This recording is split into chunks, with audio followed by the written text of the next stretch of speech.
चालता गोरा नाख्या टोप वीको पीको पड़त गयो बन गोरा हम गिर चांदी का गोला चालिया चूरू तासीर। 1814 के युद्ध में गोला बारूद खत्म होने पर चूरू की सेना ने चांदी के गोले दागकर दुश्मनों के दांत खट्टे कर दिए। ये दोहा चूरू इलाके की युद्ध कौशल और तासीर को दर्शाता है। इस घटना को इतिहास के सुनहरे पन्नों में दर्ज कर लिया। आज के राजनीतिक हालात भी चूरू की तासीर को दर्शाते नजर आ रहे हैं। चूरू इलाके में लोकसभा चुनाव में गर्माहट बढ़ने वाली है। वैसे भी यह इलाका गर्मी के दिनों में अपने बढ़ते तापमान के लिए मशहूर है। चूरू सांसद राहुल कसवा बीजेपी का दामन छोड़कर कांग्रेस के हो गए।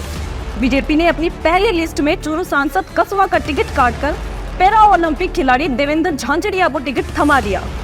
टिकट कटने से आहत राहुल कसवा ने सोशल मीडिया से बीजेपी पर प्रश्न दागते हुए कहा कि मेरा कसूर क्या था। चूरू वैसे तो अपनी हवेलियों और भित्ति चित्रों के साथ साथ पेड़े के लिए प्रसिद्ध है, लेकिन इस बार लोकसभा चुनाव में राजस्थान की सबसे हॉट सीट चूरू बन गया है, क्योंकि इस सांसद सीट पर कसवा परिवार का 1991 से लेकर 2019 तक कब्जा रहा है। राहुल कसवा के पिता राम सिंह कसवा 1991, 1999, 2004, 2009 और खुद राहुल कसवा 2014 व 2019 में चूरू सीट से लगातार दूसरी बार सांसद हैं। राहुल कसवा का बीजेपी ने टिकट काटकर कसवा परिवार और उनके समर्थकों का स्वाद जरूर खराब कर दिया, लेकिन बीते दिनों कसवा के आवास पर उमड़ी हजारों की भीड़ ने शक्ति प्रदर्शन कर बीजेपी का जायगा बिगाड़ दिया है। चूरू सीट पर कसवा का टिकट काटना बीजेपी से न निगलते बन रहा है न उगलते बन रहा है, क्योंकि राहुल कसवा ने आज दिल्ली में कांग्रेस अध्यक्ष मल्लिकार्जुन खड़गे, राजस्थान कांग्रेस प्रभारी सुखजिंदर सिंह रंधावा और पीसीसी अध्यक्ष गोविंद सिंह डोटासरा की मौजूदगी में कांग्रेस का दुपट्टा ओढ़कर कांग्रेस की सदस्यता ग्रहण कर ली है। सदस्यता ग्रहण करते ही कसवा ने राजस्थान बीजेपी पर निशाना साधते हुए कहा, एक पक्ष बहुत ज्यादा हावी हो गया, जिसका नतीजा आपके सामने है। राहुल कसवा की कांग्रेस ज्वाइन करते ही सोशल मीडिया पर राहुल कसवा का हैशटैग ट्रेंड करने लग गया है। इससे चूरू सीट का मुकाबला बेहद रोचक हो गया है, क्योंकि कांग्रेस से राहुल कसवा को टिकट मिलना तय है। चूरू के साथ साथ सिक्कर, झुंझुनू, नागौर और हनुमानगढ़, जयपुर ग्रामीण की लोकसभा सीटें राहुल कसवा की वजह से प्रभावित होना लाजमी है। बीजेपी ने वैसे तो पहली सूची में कई सीटिंग सांसदों की टिकट काटे हैं, लेकिन सबसे ज्यादा विरोध चूरू सीट पर हुआ है।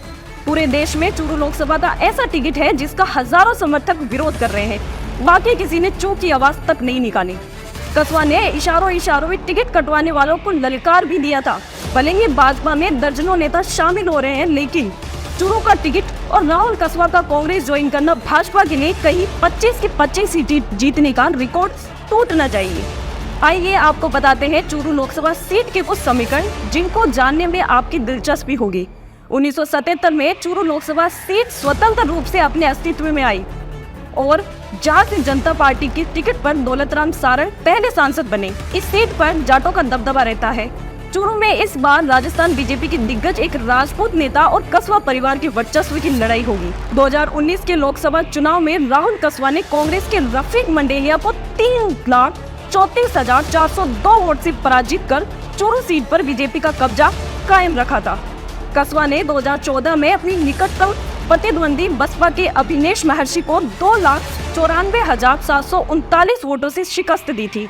2019 के चुनाव में चूरू लोकसभा क्षेत्र में तकरीबन 20,19,104 मतदाता थे।